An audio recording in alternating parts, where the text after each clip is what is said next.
You know, it probably would have been easier if I had just started with a truck I already had.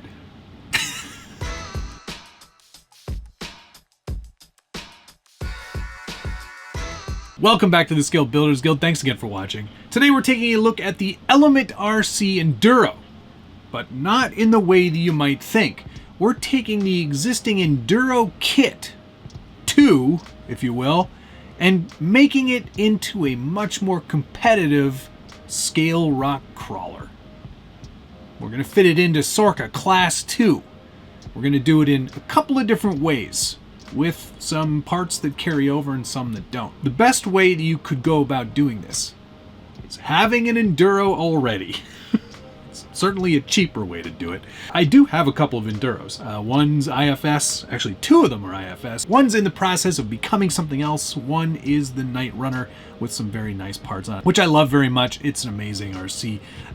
But I wanted to take something kind of like from the bare bones and start from scratch, and that's what we're doing today. I started with, and it's right behind me there, the Enduro Builders Kit 2, courtesy of Element RC. Thank you so much for sending that my way. There are some nice trick parts in the Builders Kit, and it's what I recommend if you're going to go this route, mainly because the shocks and the links are really nice. All in all, I didn't use very much of that kit. The frame rails, not happening. Skid plates, not happening. Center mounted transmission skid, not happening. Servo mount, not happening. What have I used? Well, I used the links, I used the shocks, I used the drive shafts, and I used the existing transmission with a couple of changes from stock. I'm going to get into all of that right now. What you're looking at is the first iteration of how I see a comp truck can be built. This is with Team Garage Hack's new Titan chassis. These are carbon fiber rails. It's got an angled skid, so you're already getting a bit of that breakover helper. Already integrates the shock mounts, so you get a fair number of options for mounting your shocks, both front and rear. There is a machined aluminum skid for your servo and servo winch mounts. That goes right up here. There is also a panhard mount included as well. You also get this nice Vader Delrin skid, Vader Products Delrin skid, to mount your Stealth X transmission to. And there are a couple of different ways you can set that up as well. We'll get into that in a second. The most notable difference between the kit and what I've done here are the SSD axles. These are the Diamond Pro axles, and there's a good look at one right there. As you can see, it's got that diamond center, nice and smooth, really awesome center mounted pumpkin. There's also a brass weighted output holder or carrier for that pinion. Adds a little bit of weight down low and is very trick. Nice little bit of setup. The tubes are also aluminum, so you're getting a nice machined aluminum piece. Still uses the same shafts and ring and pinion gear, so you don't have to replace those. Those come with the kit, so you can use those. Nice bit of recycling, if you will. And just a really nice looking axle. I was thrilled when SSD came out with these because the standard axle that Element has done, a bit boxy, a bit easy to catch on obstacles. This is just going to be a much bigger performance upgrade, and I'm really happy that SSD offered them. Both rear and front. You do get the front option as well. So really nice bit of kit. I'm thrilled with the results here. I'm still using a lot of the plastic parts, including the C-hub and the knuckle, mainly because I didn't have any other upgrades on hand. I'm sure that later on down the road, if I find that I need them or break one, it's known to happen, I can just replace those parts as I go. All right, so there you go. It is sitting a bit high for my liking right now. These shocks, I love the gold shocks that are included in the Element Enduro kit. They are really, really nice. Very smooth, leak-free, easy to build, and easy to maintain shock. However, the springs that are on here seem to be pushing it up a fair bit, and that's not really how I want to have this truck set up. I think there's way too much clearance underneath there, and it's actually affecting the drivetrain in terms of the angles of those drive shafts. So we're going to work on that as we move forward. Now, onto the Stealth X transmission. As you know, you can set this up with multiple iterations of overdrive. I've gone ahead and done the most extreme overdrive, which I think is in the 20% range. I can't remember exactly, but I think that's close to where it is. So we're obviously moving the front tires at a faster rate than the rear tires. That's always good to help with steering performance and pulling yourself up over an obstacle. So really nice to see that as well. There is another option here, and TGH shows it in their product photographs, of flipping this transmission and skid. So instead of the motor facing rearwards, it's actually facing forward. You do need to get the optional, and this is from Element, the optional reverse top shaft in order to reverse the direction of everything, so not everything's moving backwards and you get overdrive in the rear, which you do not want. Not only are you going to replace that, you're going to flip the whole transmission around and the skid as well, so everything's facing the opposite direction and the motor is actually facing forward, which puts more of that weight bias up front, which in a comp truck is where you want it. Low and forward as much as possible. There is not much in the way of instructions included with the chassis kit from TGH. That said, it's not an absolutely difficult build. It's pretty clear where things need to go. It's still 3-link front. There is a place to mount your third link, and there is still a panhard, and everything else is pretty much self-explanatory. Lower links go in the skid, upper links go on the chassis. And that's pretty much all there is to it. If you were using the stock axles, there would be no differences whatsoever. Everything is exactly the same on the SSD axle as it is on the standard axle. All the link lengths are perfect for a 12.3-inch wheelbase, and that's what you end up with right here.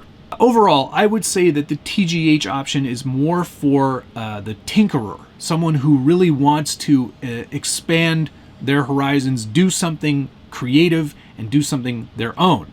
There are no bumper mounts included. You'll have to use the ones from the Element kit and modify those slightly if you do want to use them. But I would say that this is a great option for those of you who have a bit of experience and want to really just jump in and try something with the elements. The TGH Titan kit does include all the hardware you'll need to do your conversion. It does rely on you having axles, shocks, drive shafts, transmission, servo, and links, of course. But otherwise, it does include all the hardware you need to assemble the chassis itself. When I say that this is more for a tinkerer, I really believe that. I think that Team Garage Hack gives you all of the tools necessary, or all the parts necessary for that matter, to really start building out a proper comp chassis. It doesn't include the side skids, something I would definitely get, and there's no way currently to mount the body. Whether you use body pins or a hinge system or something, that's really up to you. And I mean, that's where a lot of these chassis are. They really are designed for the builder. In terms of construction of the axles, nothing really to note there. And again, same thing with the chassis. It's pretty self-explanatory. It would be helpful if there was an instruction sheet included, but I'm not going to spend too much time lamenting that. I think it's something that, even with a little bit of trial and error, even someone who is not as seasoned could easily put this together. It is great. It's very lightweight now, and most of the weight is quite low, especially because of the wheel and tire combo that I've chosen. These are Vanquish methods. There is an internal brass ring as well as brass SLW hubs, so it does put a lot of weight pretty far down on the chassis, which is really great. The SSD output shaft, or pinion shaft outputs on the axle, also a great way to add some nice weight down low as well. So essentially, that's a great start if you're looking to get into a comp style chassis for the Element Enduro. Now we're going to take some of these things off, the axles, the links, and the transmission, and I'm going to show you a second option from Artful Dodgers. Let's do that now. And as an alternative, here is the Artful Dodgers Ground Fox chassis, also for the Element Enduro. This is a bit more of a plug-and-play solution. Artful Dodgers have really thought through this chassis, and while it may be more expensive than the Titan chassis from TGH, I think it is more of a turnkey solution for those of you who are looking to just get a comp chassis and get started and not have to fiddle too much. Not that there's anything wrong with fiddling. I enjoy a good fiddle every now and then. what Artful Dodgers has created here is an aluminum chassis conversion. Now, it is still very much a low CG chassis. As you can see, again, these shocks are a little bit taller than they probably need to be. But there's lots of adjustability you can do in order to make that work for you. This is a also very interesting and completely different approach to how to mount the transmission to a Delrin skid. They do include a Delrin skid, as you can see, but they've clocked the whole transmission to lower the CG of that motor and transmission even more. Motor is still quite low on the chassis and will sit forward as well in its standard configuration. But what it does is it rotates the whole thing around so it's not so high up. Really does a good job of lowering the CG. It is a very nicely put together kit. You do get the sliders as well. There is still a nice angled skid as well, so you are getting that breakover angle. Everything mounted up very well. There are instructions available, and these are really good instructions. It's almost like an IKEA catalog. That's how good they are. It's pretty impressive. And there are a lot of nice little bonus features that I found going through the build. There are body mount posts included. These are 3D printed, but they are part of the kit. All of these hexagonal spacers are designed to mount into those too, so it really does keep everything nice and clean. There's an electronics plate here, or battery plate if you will. Same thing for the rear. Another nice little bit. They're 3D printed again, and that just means that if you break one, you can print another. They do offer a couple of different ways of doing your servo. This is the chassis mounted version. They do also offer a servo on axle option for the stock Element axles. They won't work with these SSD diamonds, but chassis mounted is where I really like to go. You get a lot of points in Sorka for doing that, so it's obviously something I've done here. They also do offer a slightly different variation on the steering elements for the axle. I'm not sure if that's offering more steering or what, but it is definitely a nice little added bit of bonus. It's probably just to help kind of clear some of these other elements, namely the third top link. That's probably why they did that. All the stock factory links work great. There's really nothing to mention in that regard. Panhard mount is included as well. You'll definitely need one of those, so it's good that they include one. This just to me feels a bit more polished, and I think that's why you're paying the extra cash. You get a nice shipping box with some really great instructions that are really helpful, I must say. But it is really that much more turnkey. It really is designed sort of like, take the axles, take the links, take the transmission, and we're going to build you a full comp rig. And it's sort of how I see it. There is still a fair bit of tunability. There are a lot of places to put those shocks, so you still have that option. I think it's really geared more towards the beginner. You want to get started in sort of a low CG comp style chassis, Sorka Class 2, and you've got an Element Enduro.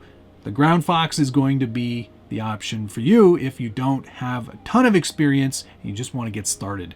And I think it's actually a pretty great solution. You do pay for that, of course, but with the little bonuses like this is your servo winch mount. And you can place this piece anywhere. You can just take it off of the chassis here and place it over here, over here, over here. I don't see a place to put it up front, but, and I'm not sure if this is included in all kits or if this was a prototype included for me, but they do include this servo mount here, and I think this is a servo winch mount that you could place quite easily in the rear here with a couple of spacers. That would sit right back there and give you a nice option for mounting a servo winch in that space. So whether or not that's the intention, I will definitely talk to the Artful Dodgers guys and make sure, and maybe even update this video in the description down below. Speaking of, I will make sure to put links down below, both for the Titan from TGH and for the Ground Fox from the Artful Dodgers. I think they're both really great options. It really depends on your level of comfort. How much fabricating, how much tinkering are you really down to do? If you want to have a lot more flexibility with your end result, TGH might be the way to go. If you are looking for something just to swap everything over and to have a low CG comp style experience on a new chassis, maybe the Ground Fox is for you.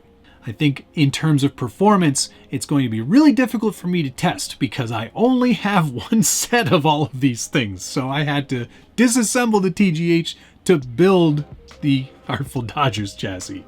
So I'm certainly at a disadvantage there. Or maybe we'll just try to do a repeatable course and we'll take both trucks out on different days. That's what summer's for anyway, right? Are you a fan of flat rails, or do you prefer a C-channel chassis like most scaled trucks are? Is comping something that you're interested in? If it is, put a comment down below. You know I love reading through your feedback and try to answer as many of them as I can. And if you're enjoying this video and you like to see how to take something and make it something else entirely, hit the like button, subscribe if you haven't already, and ring that notification bell so you get updates anytime there's a new video from the Scale Builders Guild. I'm pretty keen to get these trucks out and get some bodies on them and really test the limits of what they're capable of. Please stay tuned. There will be a lot more content on these two chassis. Thank you so much to Element RC, Team Garage Hack, Artful Dodgers, and SSD for providing all of the parts for this really exciting series. This is going to be a lot of fun. Stick around. Thanks so much for watching. We'll see you again soon.